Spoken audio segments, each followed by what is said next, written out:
Good morning class 8. This is your lecture number 2 of chapter number 20. यहाँ पर हम पढ़ेंगे बेटा एनर्जी रिसोर्सेज को।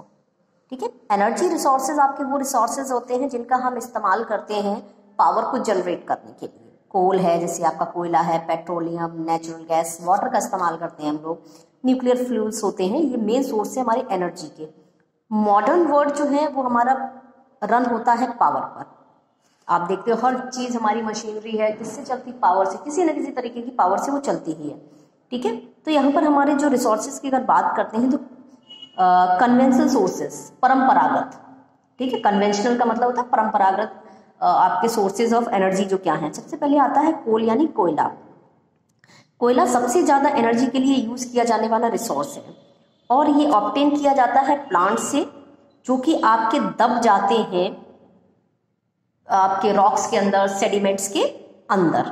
ठीक है, और वो डिकम्पोज होते रहते हैं क्योंकि आपका इनकी कंप्रेस होते रहते हैं। ठीक है, ये दब जाते हैं, प्रेशर इन पर लगता रहता है, हाई हीट होती है और ऊपर से इन पर सेडिमेंट्स जमते, डिपॉजिट्स होते चले जाते हैं और बहुत कोर्स ऑफ द टाइम में क्या होता है, हीट और प्रेशर की वजह से ये कोल में ट्रांसफर हो जाता है और कोल को हम लोग फॉसिल फ्यूल भी कहते हैं।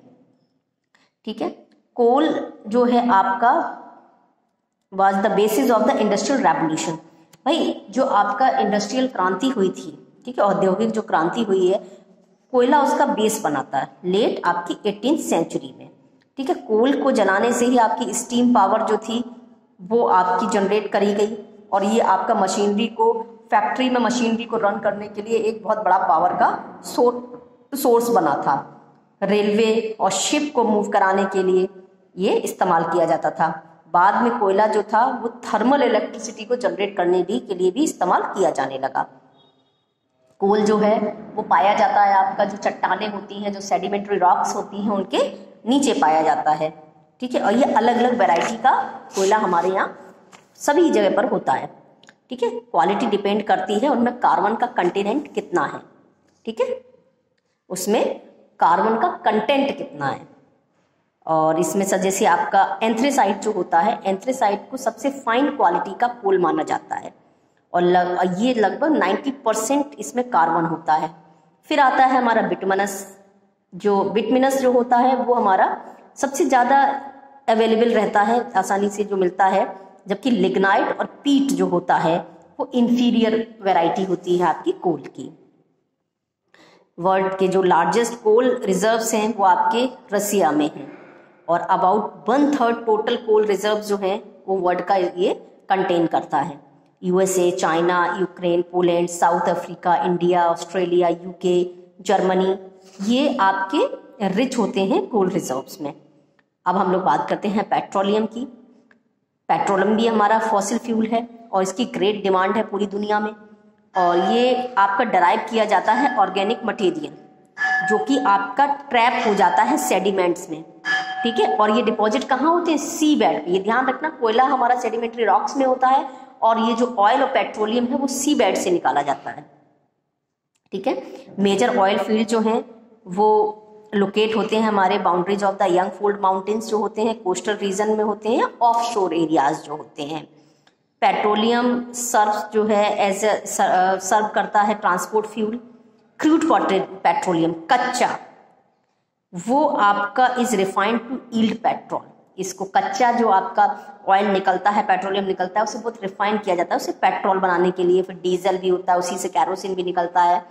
ठीक है, और इसके साथ साथ बाय प्रोडक्ट्स निकलते हैं। बाय प्रोडक्ट्स का मतलब इसके साथ साथ निकलता है। ठीक है, जिसमें जो यूज किया जाता, सिंथेटिक टेक्सटाइल, फर्टिलाइजर, इंसेक्टिसाइड्स में, प्लास्टिक्स, ठीक है, सिंथेटिक रबर, ड्रग्स और वैक्स में।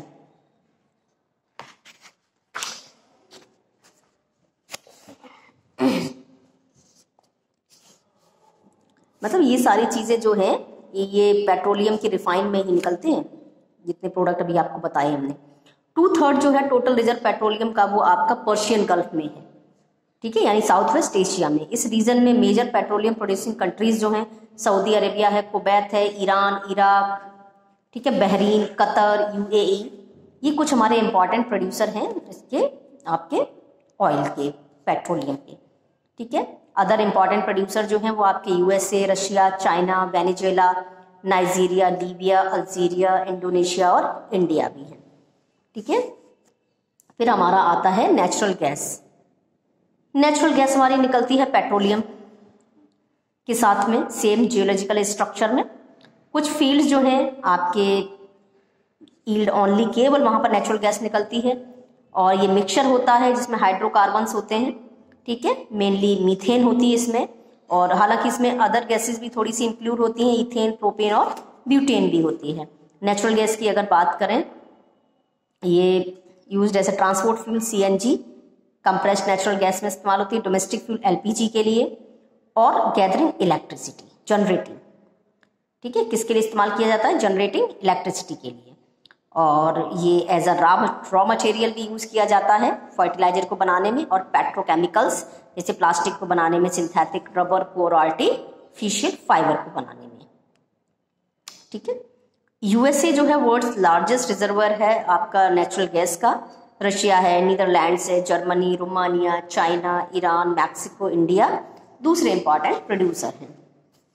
अगर हम न्यूक्लियर फ्यूल की बात करते हैं, न्यूक्लियर एनर्जी ऑब्टेन करी जाती है जब हम स्प्लिट करते हैं न्यूक्लियस को, किसी भी एटम को हैवी रेडियो एक्टिव एलिमेंट जैसे यूरेनियम और थोरियम के थ्रू।